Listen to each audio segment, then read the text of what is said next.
뭐니 해도 초음파를 봤는데 난소 찾기 어려울 때일 것입니다. 작아서 잘 보이지 않고 난소 안에 들어있는 씨앗, 즉 동난포의 개수가 거의 없을 때 난이무사들의 걱정이 커집니다.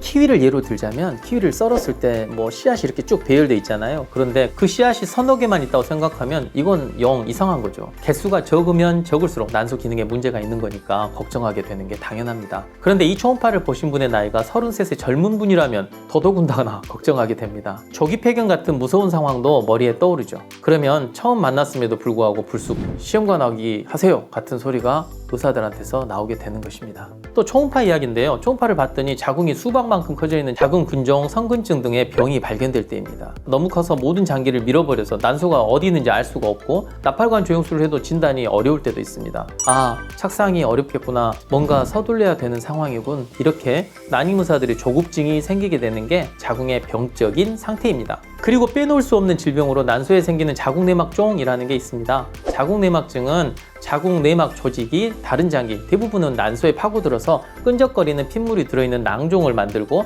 이게 커지면 점차 난소의 배란 기능이 상실되는 무서운 병입니다. 초음파를 봤는데 6cm 이상 커져 있는 내막종이 발견되면 게다가 이게 양쪽에 있으면 의사들은 헐 이렇게 되는 겁니다. 나팔관 기능, 난소 기능이 모두 저하되고 최근에는 정자나 비하를 죽이는 자가면역 항체도 활성화된다는 말이 있어서 자궁내막증으로 난소에 물혹이 생기는 자궁내막종이 있을 경우도 적극 시도 요망이라고 생각하는 그런 상황인 거죠.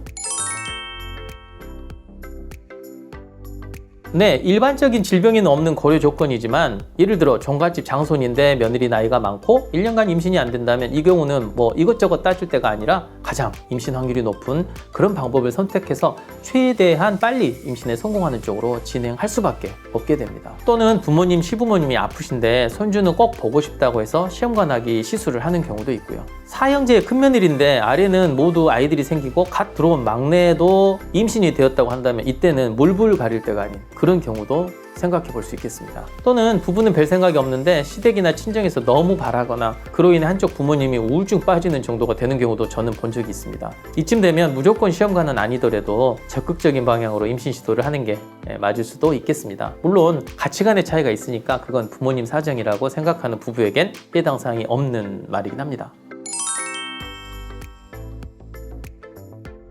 몇 가지 있습니다.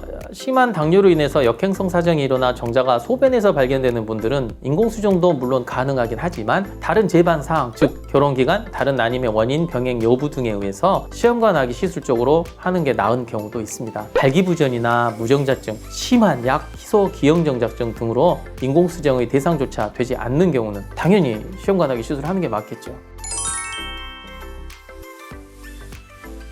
지금 나오고 있는 표를 보면 임신율이 전반적으로 20%를 넘지 못하고 30대 중반을 넘어서면 10% 정도, 즉 10번 시도하면 한 번 임신되는 상황으로 넘어가게 됩니다. 그런데 제가 아까 말씀드린 대로 나이가 30대 후반이 되면 하루하루가 아까운 시간이 됩니다. 난소 기능은 점점 나빠지고 임신의 기회도 따라서 낮아지게 됩니다. 그래서 나이가 다소 있고 결혼한 지 어느 정도 지났고 조바심도 난다면 인공수정보다는 시험관하기 시술을 고민해 보는 것이 현명할 수도 있겠습니다.